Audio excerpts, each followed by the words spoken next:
Assalamualaikum warahmatullahi wabarakatuh. Selamat datang kembali di channel Tani Kreatif, channel yang akan membahas seputar dunia pertanian. Dan kali ini bertepatan dengan tanggal 24 September 2023, dan ini masih jam 8 pagi, tapi panasnya luar biasa ya.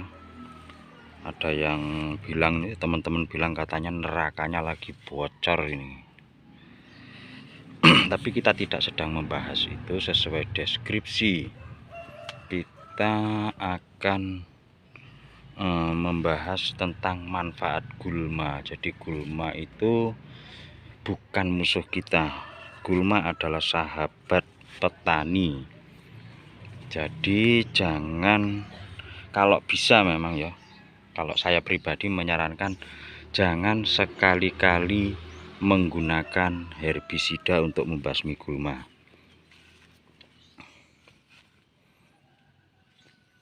Ada beberapa manfaat gulma untuk tanaman kita, terutama di musim kemarau ini. Nah, yang pertama itu adalah sebagai pelindung atau pengaman tanaman kita dari penguapan yang terlalu tinggi di musim kemarau ini. Kenapa saya bilang seperti itu? Ini saya kasih contoh. Ini tanaman ini yang gulmanya tidak saya cabutin. Nah, dia mungkin ya ada lah gangguan kayak keriting kayak gini, daun mengkerut, karena memang penguapan terlalu tinggi, tapi dia masih dilindungi oleh oleh gulma-gulma ini, sehingga matahari tidak langsung menembus ke tanah, terutama di area perakaran. Nah, kita buat perbandingan. Ini yang kemarin langsung saya bersihkan, ini gulmanya nggak ada. Ini tingkat penguapannya terlalu tinggi, daun langsung mengkeret kayak gini, terlalu panas. Nah, ini gulmanya yang enggak, ini pertumbuhannya juga bagus. Nah, ini contoh baru kemarin saya bersihkan gulmanya ini. Nah, ini seperti ini. Maka gulma sangat bermanfaat sebagai penahan matahari agar tidak langsung mengenai area perakaran tanaman, sehingga tingkat penguapan bisa diminimalisir ya. Manfaat yang kedua dari gulma adalah sebagai pupuk organik atau pupuk alami. Nah, untuk penggunaan atau pemakaian pupuk ini ada dua cara. Yang pertama, kita bisa gunakan langsung gulma-gulma yang kita cabutin seperti ini. Kita taruh di bawahnya. Selain sebagai pelindung akar tanaman dari kekeringan, gulma ini nantinya akan terurai dan menjadi pupuk. Makanya saya menyarankan tidak memakai herbisida, karena biar bakterinya tidak mati dan cepat menguraikan dari rumput-rumput ini untuk dijadikan pupuk, dikembalikan lagi ke alam. Nah, cara yang kedua, gulma ini bisa kita jadikan POC atau pupuk organik cair dengan metode jadam. Nah, ini gulma-gulma ini langsung kita masukkan ke sini. Langsung kita fermentasikan ya dengan metode jadam. Kalau untuk pembuatannya teman-teman bisa klik aja, cari di YouTube, banyak tutorial untuk pembuatan pupuk ala-ala jadam ini.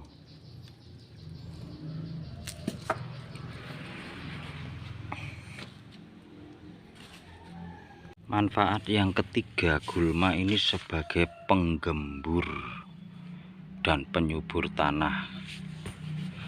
Kenapa saya mengatakan seperti itu? Karena saya ini belajar, ya bukan keminter ya, saya belajar mengamati tanaman saya sendiri. Dulu saya pernah bertani di tahun 2000-an lah. Itu waktu masih bujangan dan masih bertaninya ikut bapak, belum mandiri, ikut orang tua. Nah, ini saya kasih contoh. Ini tanaman ini luar biasa subur ini. Nah, tanaman-tanaman ini ketika kita cabut, ini pasti kan akarnya juga ini. Akarnya kan udah banyak. Ketika kita cabut pasti terjadi perubahan tekstur tanah lah, karena tanah ini kayak dicangkul gitu. Cuma dengan kapasitas yang sangat sedikit. Jadi pencabutan akar ini akan membantu penggemburan tanah dan memaksimalkan masuknya oksigen di dalam tanah. Karena kalau tanah terlalu padat, oksigen nggak masuk, perakaran juga menjalarnya juga lambat. Akhirnya tanaman bisa menjadi kerdil. Nah, ini pertumbuhannya luar biasa.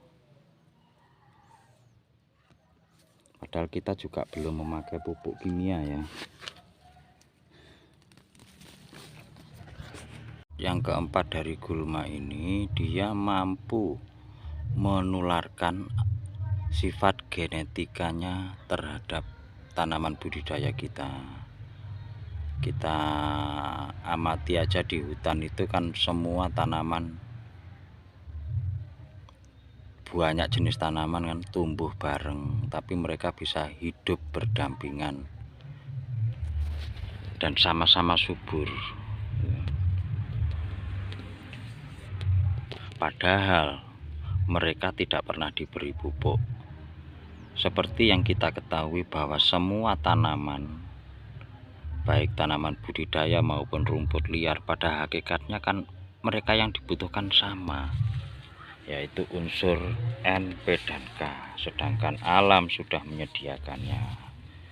Nah, kenapa kok kalau kita budidaya justru malah kadang nggak berkembang, sedangkan gulmanya malah tumbuh subur? Mungkin bisa jadi tanaman kita ini akarnya bodoh dalam mencari makan. Seperti analogi dari Bapak Muhammad Ansar, penemu biosaka ini, beliau menganalogikan bahwa tanaman ini seperti anak kecil.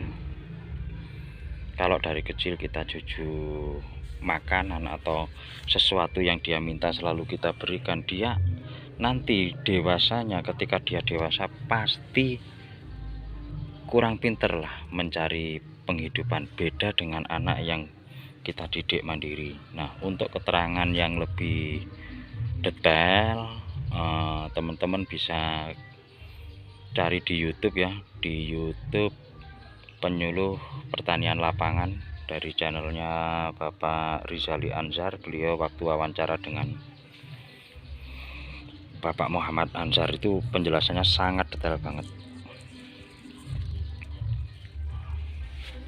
Terus mungkin juga ya, ketersediaan bakteri pengurai di dalam tanah kita itu sudah habis karena terlalu banyak penggunaan herbisida dan juga obat-obatan kimia yang lain, sehingga bakteri pelarut fosfat, bakteri penambat nitrogen, dan bakteri-bakteri baik yang lainnya kayak mycorrhiza, kayak banyaklah bakteri yang lain, itu tidak bisa membantu tanaman kita dalam proses penyerapan nutrisi. Jadi tanaman kita sulit mencerna unsur N, P, dan K-nya karena mereka belum diuraikan, atau akarnya ini juga terkadang mereka bermusuhan dengan bakteri-bakteri jahat, sedangkan bakteri-bakteri baik seperti mycorrhiza dan lain-lain itu sudah habis karena penggunaan herbisida dan pupuk-pupuk dan obat-obatan kimia yang berlebihan. Nah, mungkin itu sedikit review atau sedikit pengalaman yang bisa kami bagikan, dan kami juga mohon maaf kalau banyak kekurangan. Mungkin ada tambahan bisa ditambahkan di kolom komentar, karena kita saling berbagi aja ya, agar petani kita ini kalau bisa ya dengan penggunaan biaya yang sedikit tapi dengan produksi hasil yang maksimal. Oke, terima kasih kawan-kawan. Mohon maaf kurang lebihnya. Jayalah petani Indonesia. Assalamualaikum warahmatullahi wabarakatuh.